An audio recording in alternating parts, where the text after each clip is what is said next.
Irmãos, nós estamos então estudando 1 João e nessa manhã, dando continuidade, leremos o capítulo 3, versículos 19 a 23.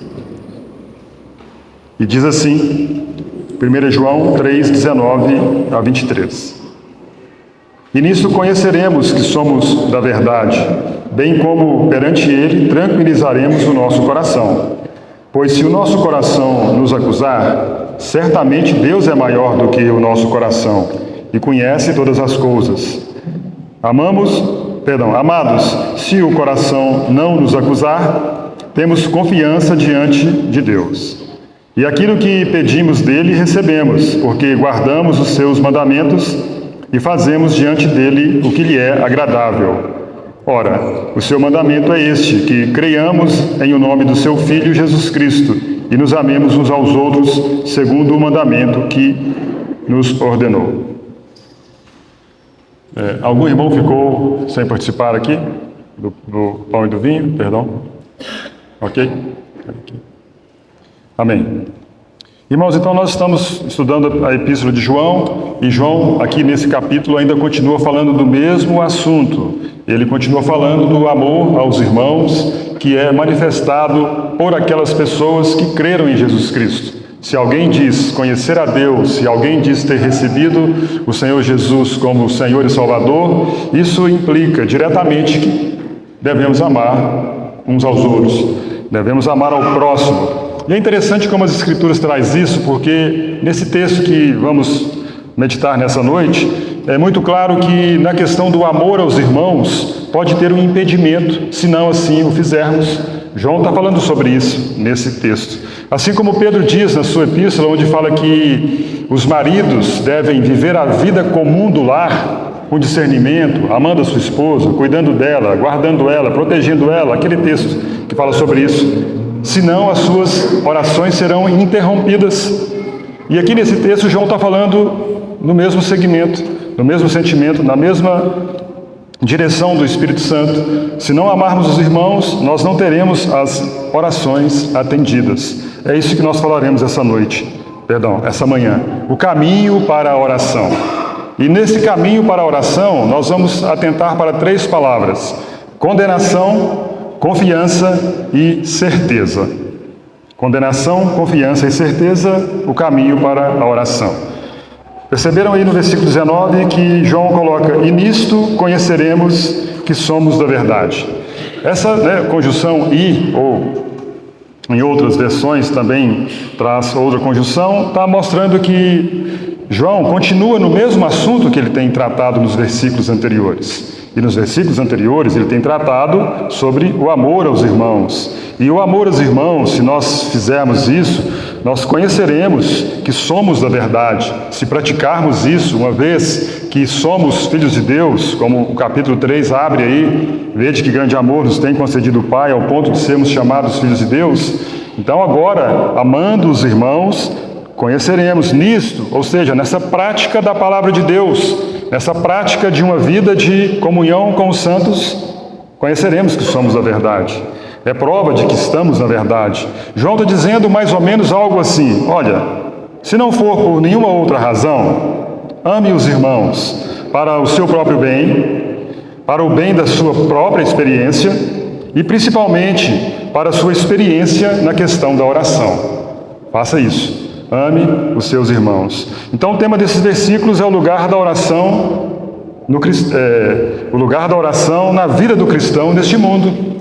Nós, desde pequenos, quando se convertemos quando era pequenos, nós aprendemos nas salinhas com as irmãs, aqueles que assim o fizeram, que a vida cristã ela tem que ser ela tem que ser progressiva, e essa progressão, esse crescimento na vida cristã se dá por meio da oração e por meio da palavra. Aquele cântico simples, mas verdadeiro: leia a Bíblia e faça a oração se quiser crescer.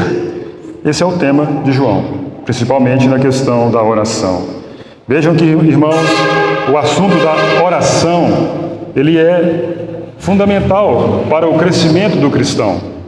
Sim, você tem uma boa prática da leitura da Bíblia, isso é muito bom. Você lê a Bíblia todos os dias, isso de fato deve acontecer. É uma instrução do Senhor que, como reis e sacerdotes, devemos ter o livro da lei e guardar na leitura desse livro, mas também temos que ter a prática da oração. Os irmãos se lembram que o próprio Senhor Jesus, ele ensinou, quando contou a história daquela viúva que importunava aquele juiz, e ele disse o seguinte: o dever de orar sempre e nunca esmorecer.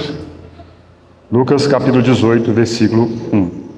O fato é que se nós não orarmos, nós vamos desanimar. Vejam o que o Senhor Jesus disse sobre aquele incidente, ou sobre aquela história daquela viúva. O dever. Não é de vez em quando, ou uma opção, talvez um dia, talvez uma hora. O dever de orar sempre e nunca esmorecer. A grande verdade é que se nós não orarmos, nós vamos esmorecer. Nós vamos esfriar, nós vamos desanimar.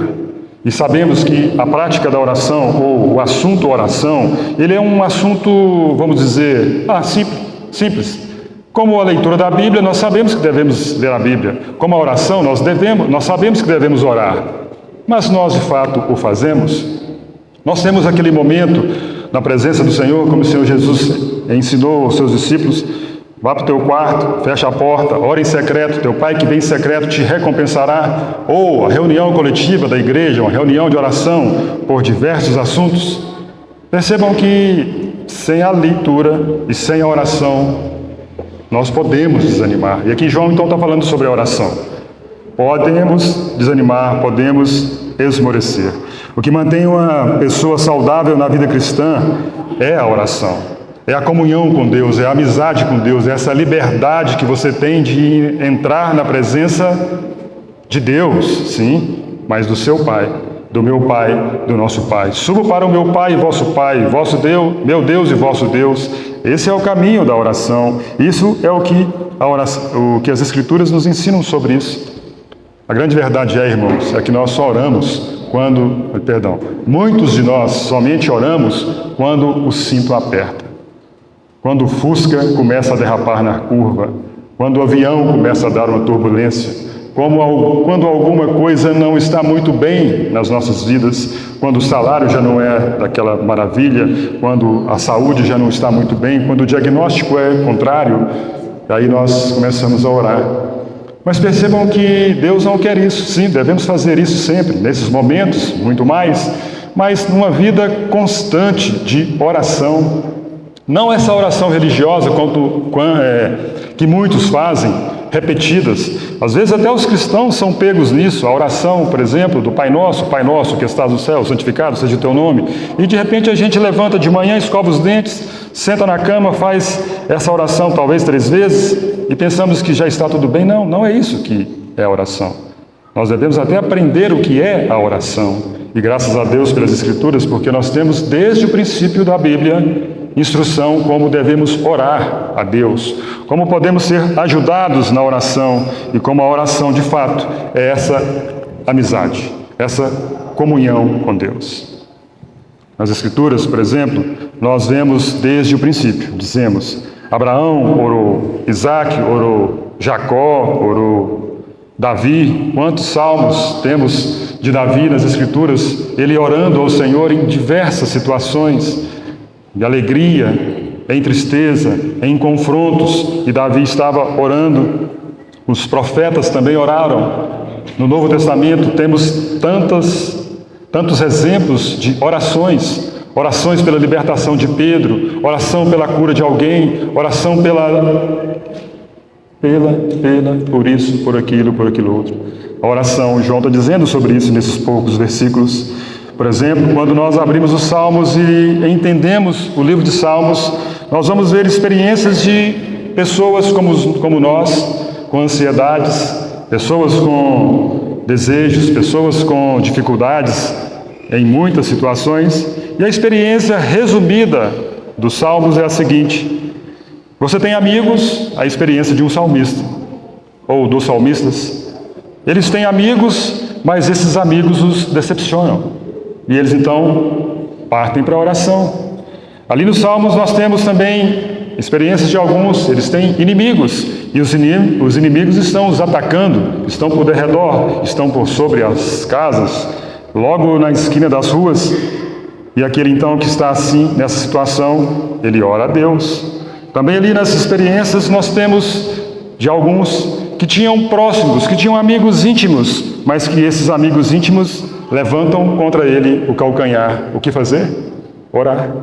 Partem para a oração. O Salmo 27:10 diz o seguinte: porque se meu pai e minha mãe me desampararem, o Senhor me acolherá.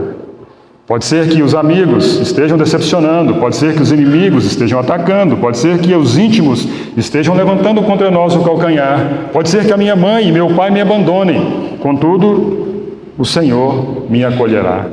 Esse é o princípio da oração. Esse é o entendimento por trás da oração. Esse foi o exemplo do Senhor na sua oração. Percebam que o Senhor Jesus passou por tudo isso. Amigos o decepcionando, inimigos o atacando. Aquele que comia pão com ele levantou contra ele o calcanhar. E o que ele fazia?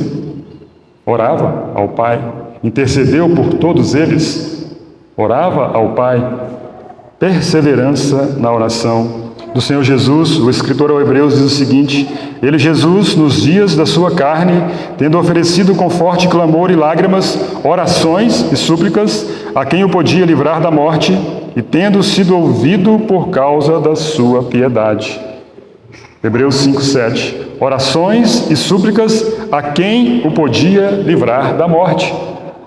Então a experiência do Senhor Jesus deve ser seguida. Um homem de oração. O homem Jesus era o homem de oração.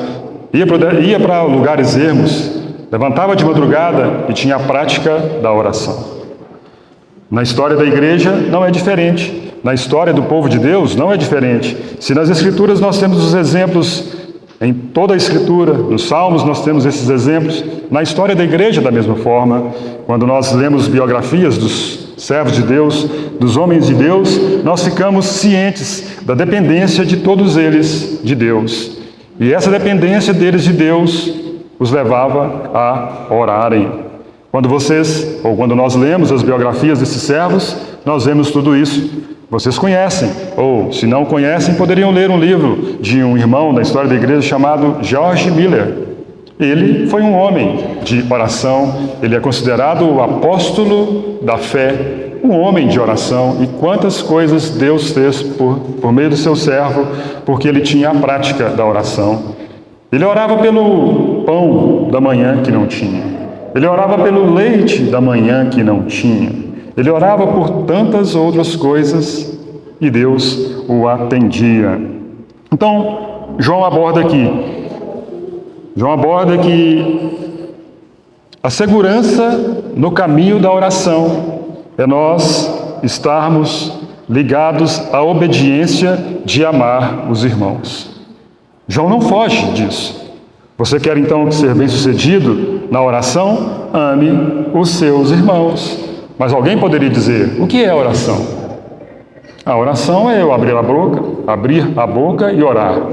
Mas de fato é só isso? Porque pode ser que nós tenhamos a experiência de repetições e mais repetições, se tornar mecânico, como faziam os escribas e os fariseus. O que é a oração? O que eu estou fazendo exatamente quando eu oro? Quando saímos para orar, nós consideramos, de fato, para que estamos saindo? Ou por que estamos orando? Qual é a definição da oração? E João nos dá uma definição aqui nesses poucos versículos. A oração, irmãos, significa isso. Versículo 19. E nisto conheceremos que somos da verdade, bem como perante Ele tranquilizaremos o nosso coração. Essa expressão, perante Ele, é o significado da oração. O que é oração? É estar perante Deus, é estar diante de Deus, é saber que eu estou diante do Criador dos céus e da terra e que tudo está nas suas mãos, todas as coisas, todos os movimentos, todas as circunstâncias estão nas suas mãos. Tudo que foi criado está nas mãos dele. E quando eu estou perante ele, eu tenho que estar nessa disposição de que ele é o Criador dos céus e da terra. Ele é o Criador desse dia, esse momento que estamos aqui, ele está diante dele. Se acontecer alguma coisa aqui, boa ou ruim, tudo está diante dele. Se acontece alguma coisa comigo, saindo da minha casa ou voltando para minha casa, tudo está nas mãos dele.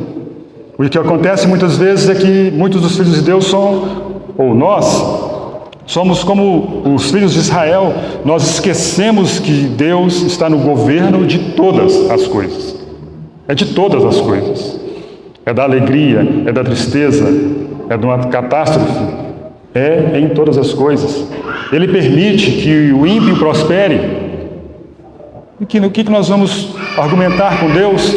Nós vamos dizer que Ele é cruel, que Ele nos colocou na lama, como disse Jó certa vez. Tu tens sido cruel para comigo, tu me colocaste na lama. Será que nós vamos falar dessa forma? Não. Diz João, perante Ele. Oração é isso, saber que estamos diante dEle, perante Ele. Oração é uma audiência especial com Deus. Sim. Alguém poderia pensar, não, mas eu estou diante de Deus sempre, de fato. Lá no livro de Atos fala que nele existimos, nos movemos e existimos. Não é isso que diz ali? Mas a oração é um momento especial. É uma audiência especial com Deus. É voltar as costas para todo o resto e se encontrar face a face com Deus. Isso é oração. É você ter uma percepção de que estamos diante dEle. Ele é o nosso Pai. Isso é oração. E nós sabemos muito bem, por experiência, aqueles que oram, os filhos de Deus que têm essa prática, que, irmãos, não é simples oração. Se alguém dizer para você, falar para você, oração é muito fácil. Não é. Oração é batalha, porque o próprio Senhor Jesus disse, vocês têm que orar sempre e nunca esmorecer. Então, oração não é uma coisa simples. Se tem se tornado simples, pode ser que se tornou mecânico, se tornou ritual, se tornou religião. Mas percebam vocês que têm a prática da oração e os filhos de Deus que têm essa prática que quando nós resolvemos orar, muitas coisas se interpõem, muitas coisas se levantam. Já observaram isso? Acontecem muitas coisas. Pensamentos vão se intrometer, nossa imaginação vagueará, ideias, propostas vão surgir na nossa mente para interromper a nossa permanência na presença de Deus. Essa é a verdade sobre a oração. Então a essência da oração é perceber a presença de Deus, estar em comunhão e amizade com Ele. Mas quais as condições que João nos dá, que podemos extrair dos escritos de João, das Escrituras? Quais as condições para uma verdadeira adoração? O que é necessário para a oração? É simplesmente eu resolver orar, ajoelhar e... Não, existem condições, existem algumas coisas, e João nos coloca aqui muito claro, algo que é necessário para a oração. A primeira coisa, irmãos, no caminho da oração e do que é necessário para a oração, é nós termos uma libertação de um senso de condenação. A primeira palavra, condenação. Então nós devemos ter uma libertação de um senso de condenação.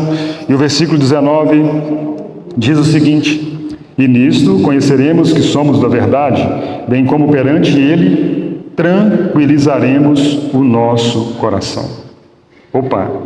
Então nós devemos sair do senso da condenação e tranquilizarmos o nosso coração. Esse é o primeiro ponto que extraímos aqui de João, necessário para uma verdadeira oração, para estarmos diante de Deus, tranquilizados o nosso coração. Isso é essencial para a oração. Se o nosso coração estiver nos condenando, não haverá uma oração verdadeira. Se o nosso coração nos estiver acusando, nós não vamos ter liberdade no caminho da oração. E percebam que quando estamos orando, quando nos dispusemos a orar, quando resolvemos então a praticar a oração, pode acontecer uma acusação. O fato é que muitas vezes conversamos com as pessoas, conversamos com os irmãos, conversamos com os colegas de trabalho e nos ocultamos, ou ocultamos muitas coisas que fazemos. Ninguém conhece o nosso coração, ninguém conhece aquilo que fazemos lá no nosso recôndito interior. Muitas vezes, então, nos escondemos conversando com as pessoas, muitas vezes nos escondemos nas palavras, muitas vezes nos escondemos numa meditação e tantas outras coisas, mas diante de Deus, isso não acontece. Diante de Deus, quando nos colocamos diante de Deus, isso não prospera, porque Ele nos sonda, porque Ele conhece o nosso coração. E nesse primeiro ponto, devemos então libertar-nos de um senso de condenação. Percebam que quando colocamos a orar, Deus nos mostra de fato quem somos. Deus é como se Ele passasse um raio-x sobre nós e nós começamos muitas vezes a ver aquilo que fizemos no passado, fizemos até fizemos há bem pouco tempo. Então nós devemos estar observando isso, porque se nós tivermos um senso de condenação, a nossa oração não será aceita. Quando nós nos colocamos de joelhos, os irmãos sabem disso. Por que a oração, muitas vezes, você ora de joelhos? Você ora de joelhos para mostrar para Deus, para dizer para Deus que Ele é soberano, que Ele tem poder, você se submete ao que Ele tem para você. É como se nós, quando ajoelhamos, dizemos para Deus: Senhor, eu sou submisso à sua vontade. Coloco-me diante do Senhor para o que o Senhor quiser fazer na minha vida. Percebam que a oração nos desnuda diante de Deus de uma maneira que nada mais pode fazer, a não ser que sejamos ou que estejamos com a mente já cauterizada e nós vamos orar e porventura com a mente cauterizada já não acontece nada conosco. A verdade é que diante de Deus nós não temos nada como esconder dele. É isso que acontece. Não é isso que acontece quando você ora, não é isso que acontece quando eu oro. Aí nós entramos na presença de Deus e lá na oração começa então alguma inquietação, algumas coisas vêm na nossa mente. Nós pensamos que é do coração, mas João diz aqui que é a consciência, diz aqui tranquilizar o coração, diz João que é o coração, mas de fato é a nossa consciência agindo, falando conosco. Lembramos de certas coisas que fizemos, já falamos, lembramos, ou melhor, já havíamos nos esquecido dela, das coisas que fizemos anteontem, ontem, hoje de manhã, e quando nos colocamos em oração, elas aparecem, a raiva, o pensamento maligno, um pensamento indigno, um ato cruel, um voto não cumprido, uma oferta não dada, uma visita não feita, nos condenam diante de Deus. Promessas que fizemos de servir e melhor viver na presença de Deus. Vem aquela voz que diz assim: você, de novo, você não tem vergonha não? Olha o que você acabou de fazer, senhor. Olha como você tratou sua esposa. Você levantou, fez um sinal obsceno ali no trânsito. Tomara que ninguém faça isso. E nem fale palavrão no trânsito. A voz vem e diz: você, orando a Deus, quem é você para isso? Você acabou de fazer uma maldade. Então, na presença de Deus, nós devemos nos libertar desse senso de condenação, desse senso de acusação. Diz João: tranquilize o seu coração perante Ele. Se temos feito isso, se porventura todos os pensamentos que nos sobrevêm quando estamos em oração for verdade, o que nós devemos fazer? Nos libertar desses pensamentos, se são verdades. E como fazemos isso? Como você tranquiliza o seu coração diante de Deus? Em oração a Deus, confessando os pecados.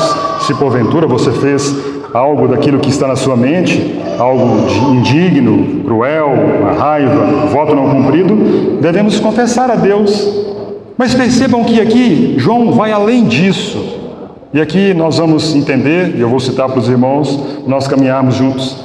Então você chega diante de Deus, você quer orar, você quer apresentar diante dele as suas orações, e vem então alguma acusação, ou não vou dizer nem acusação, vem alguns pensamentos de algo que você fez recentemente, que não agrada, que não é de louvor a Deus. João diz assim no versículo 20: pois se o nosso coração nos acusar, certamente Deus é maior do que o nosso coração e conhece todas as coisas. E aqui nós temos duas linhas de pensamento nesse versículo.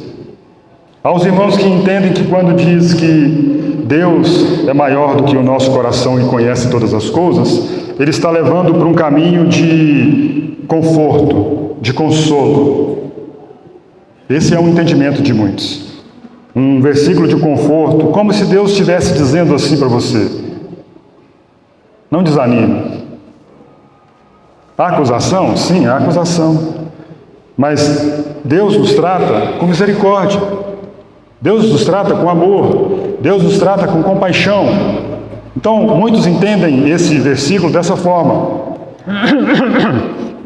Um versículo de conforto. Essa é uma linha de pensamento. Mas parece que existe um outro entendimento que é o contrário. Que quando João diz assim: pois se o nosso coração nos acusar, certamente Deus é maior do que o nosso coração e conhece todas as coisas. E o outro ponto de vista, o outro entendimento é que quanto mais Deus. Se você pensa que o seu coração pode te acusar, pode trazer alguns pensamentos indignos, saiba que Deus é maior do que o seu coração. E Deus perscruta muito mais o seu coração do que você mesmo. Às vezes você pensa que só fez isso, mas tem mais.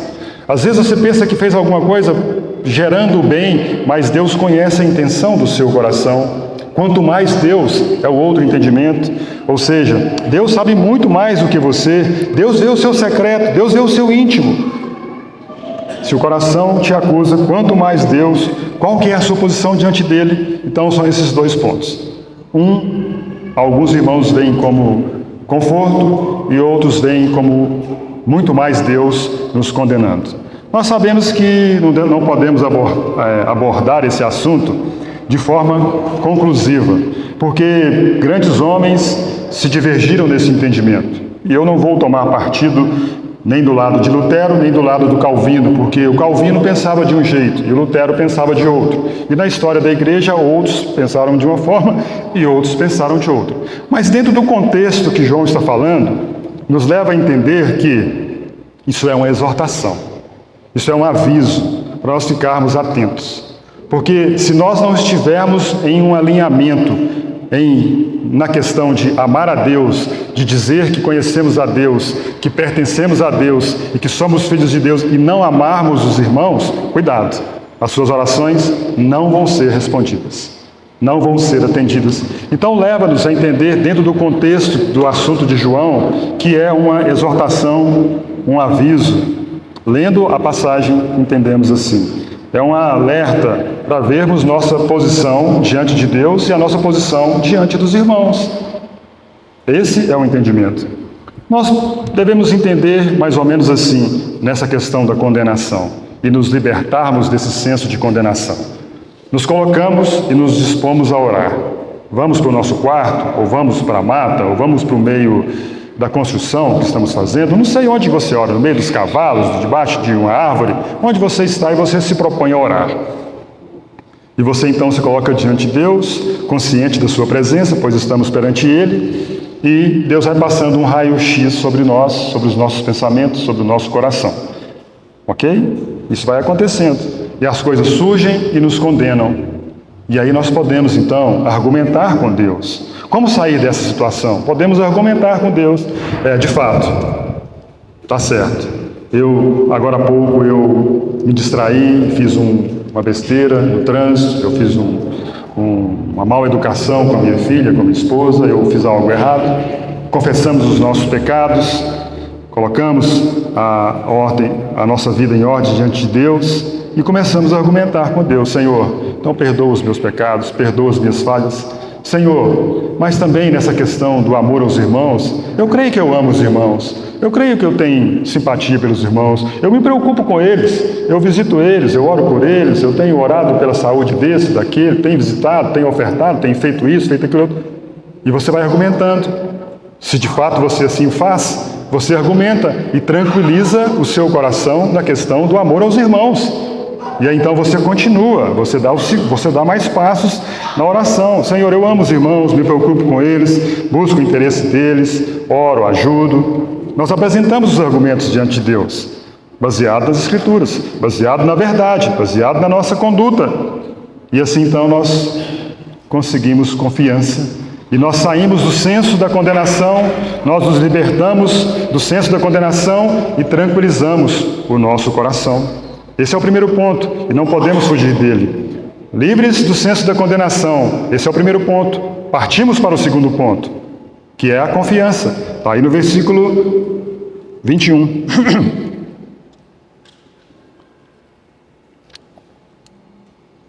Amados, se o coração não nos acusar, temos confiança diante de Deus. Confiança.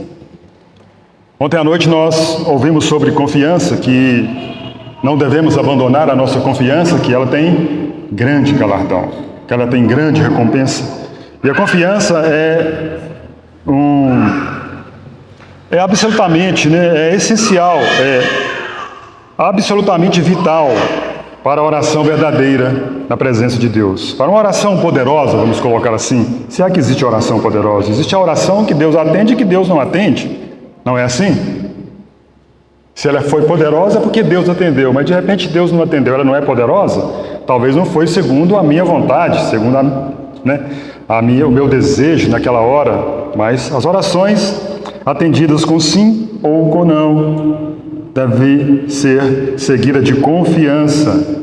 Amados, se o coração não nos acusar, temos confiança diante de Deus.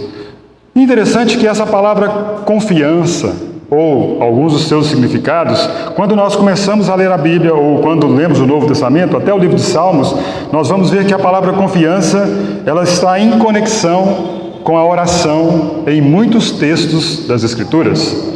Por exemplo, vocês conhecem e lembram daquele Salmo 40, onde diz: esperei confiantemente pelo Senhor, Ele se inclinou para mim e me ouviu quando clamei por socorro.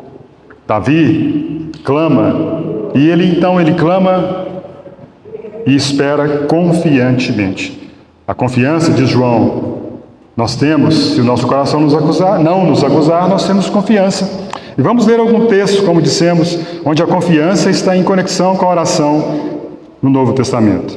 Hebreus 4, versículo 16.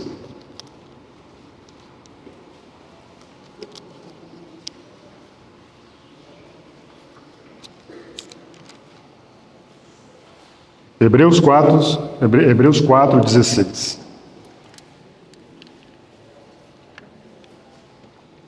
Acheguemo-nos, portanto, confiadamente, junto ao trono da graça, a fim de recebermos misericórdia e acharmos graça para socorro em ocasião oportuna.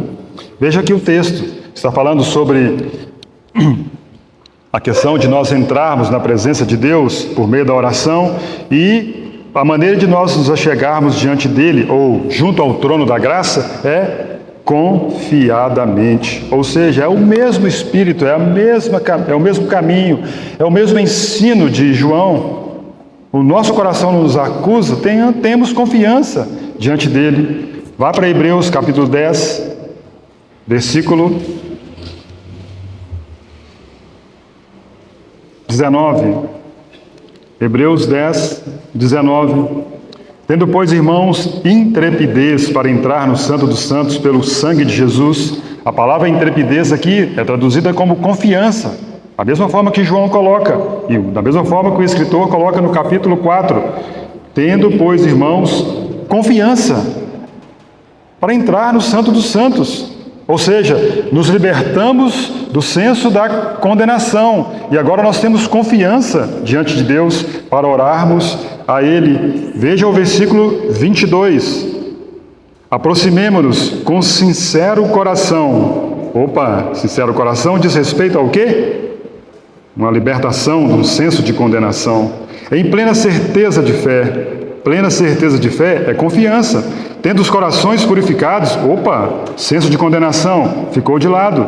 Então vamos ler novamente. Aproximemo-nos com sincero coração, em plena certeza de fé, tendo os corações purificados de má consciência e lavado o corpo com água pura. Confiança diante de Deus, libertos do senso de condenação, temos confiança. Lá em Efésios capítulo 3, abram comigo também esse texto. Nada melhor, irmãos, do que as Escrituras, do que a santa e bendita palavra de Deus, para nos dar herança entre os que são santificados. Nada, como ouvimos domingo passado, nada pode substituir a palavra de Deus. Em toda e qualquer circunstância, nada a substitui. E graças a Deus pela Bíblia que temos na mão, que você tem na mão e que eu tenho na mão. Efésios 3,12 diz o seguinte, o versículo 11 inicialmente: segundo o eterno propósito que estabeleceu em Cristo Jesus nosso Senhor, pelo qual, ou seja, por Cristo Jesus nosso Senhor, temos ousadia e acesso com confiança mediante a fé nele. Confiança, diz João, confiança diante dele, confiança diante do Senhor. Essa é a melhor forma de orar. Ou são as maneiras de orar. Libertos do senso de condenação e com confiança, com coragem, com segurança em nosso acesso a Deus. Esse é o caminho da oração, nada diferente disso. Mas como nós obtemos essa confiança em Deus? Os irmãos se lembram, 1 João 3 diz que, de fato, somos filhos de Deus. E a nossa confiança diante de Deus está nessa verdade, na posse, nessa consciência de que somos, de fato, filhos de Deus. Há uma segurança nessa palavra, que uma vez que cremos em Jesus Cristo e nos tornamos filhos de Deus, nós temos acesso ao nosso Pai, nós temos confiança diante dele. Esse é o método, não tem um outro, não tem um outro caminho. Eu lembro que Deus é meu Pai, lembro que Jesus é o mediador, e eu então me aproximo dele. Não o vejo agora como um juiz, como aquele carrasco, como aquele que vai lançar no inferno, como aquele que enviou pragas para morrer muitas pessoas, que matou muita gente no passado, que matou os inimigos de Israel. Não, eu entro com segurança no coração e com confiança de que Ele é o meu Pai. Como uma criança, onde em uma família o pai ama o filho, o pai dá tudo para o filho, o pai quer o bem do seu filho, e aquele filho então tem toda a confiança que, se chegar diante do pai, não será o quê? Maltratado. Ele jamais pensa que não será ouvido. Não, é uma confiança de uma criança que vai ao Pai. Nós nos aproximamos não com o espírito de medo, jamais. João diz o seguinte: no amor não existe medo, mas o perfeito amor lança fora o medo. Ou seja, ao contrário do medo, nós entramos com confiança diante de Deus. Então, falamos de duas percepções. Condenação, devemos nos libertar do senso da condenação. Devemos então ter confiança. Mas João coloca um outro princípio aí para nós. 1 João 3, versículo 22 e 23. 1 João 3, 22 e 23.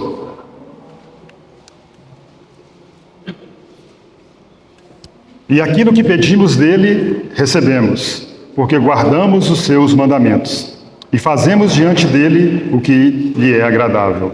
Ora, o seu mandamento é este, que creiamos em o nome de seu Filho Jesus Cristo e nos amemos uns aos outros, segundo o mandamento que nos ordenou. Versículo 22. E aquilo que pedimos, dele recebemos. Isso é o quê?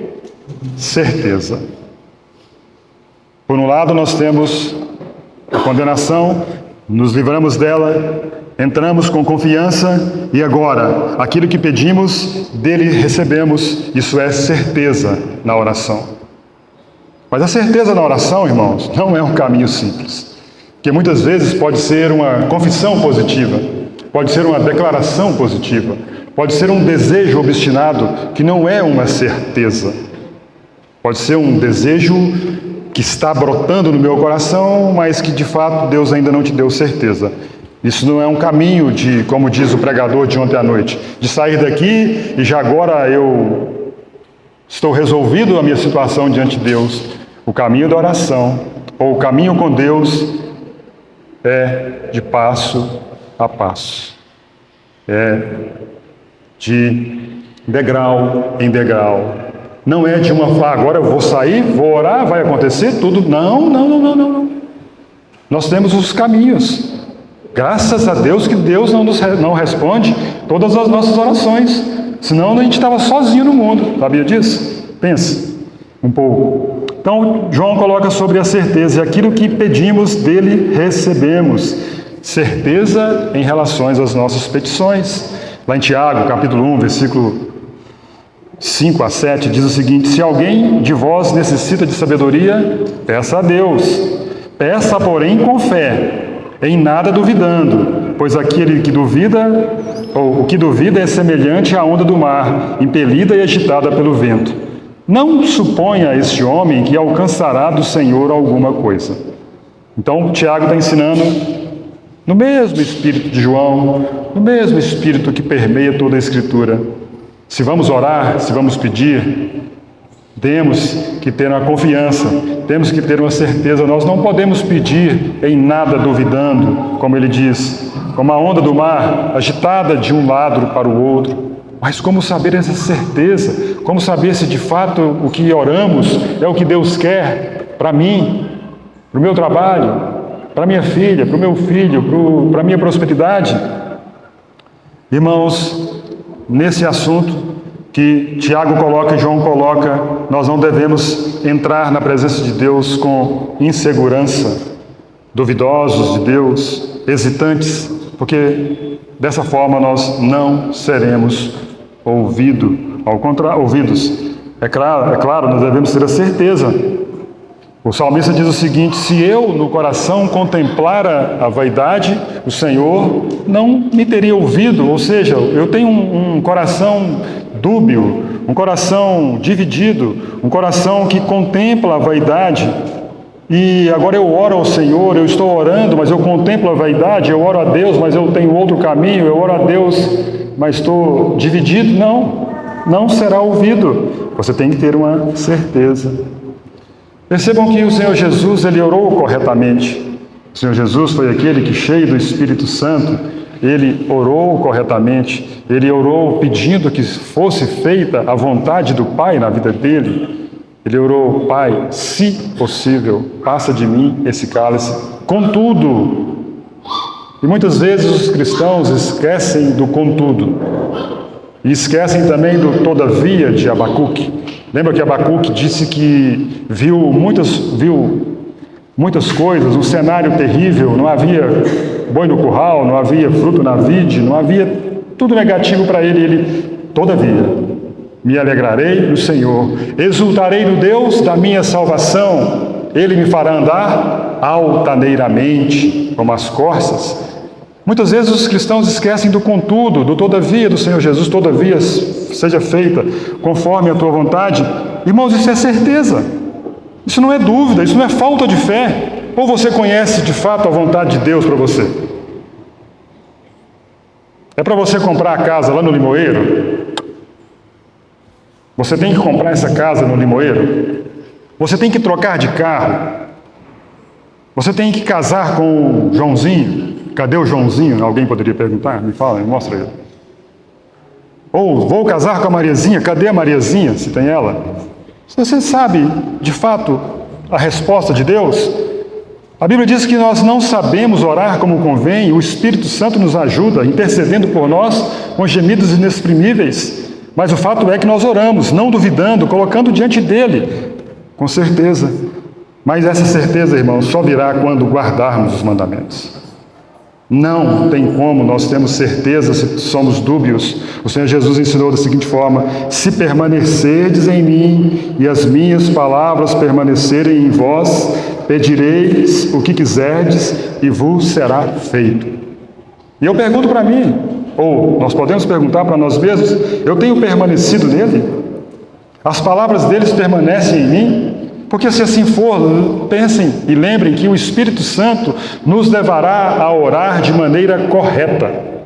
Não tem como fugir disso. O próprio Deus nos auxiliará na questão da oração.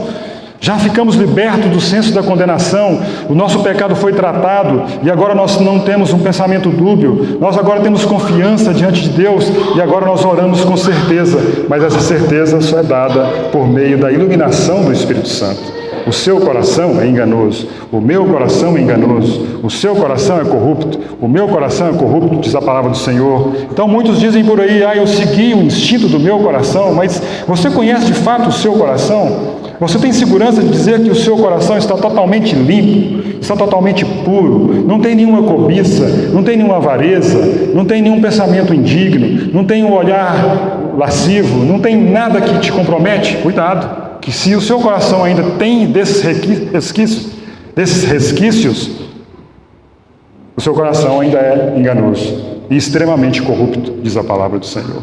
Sim, o Senhor nos dá um novo coração, o Senhor tem trabalhado no nosso coração, o Senhor tem feito morrer ou nos auxiliado a nós fazermos morrer a natureza terrena. Irmãos, então percebam que o caminho da oração não é um caminho simples. Vou lhe orar. Opa, cuidado. Você tem um caminho da oração. Já citamos aqui a condenação, saímos dela, a confiança e a certeza. E lembremos que, irmãos, ainda que a sua oração seja respondida diferente daquela maneira que você orou, o que você vai fazer? Graças a Deus pelas Escrituras, porque as Escrituras muito claramente nos ensinam.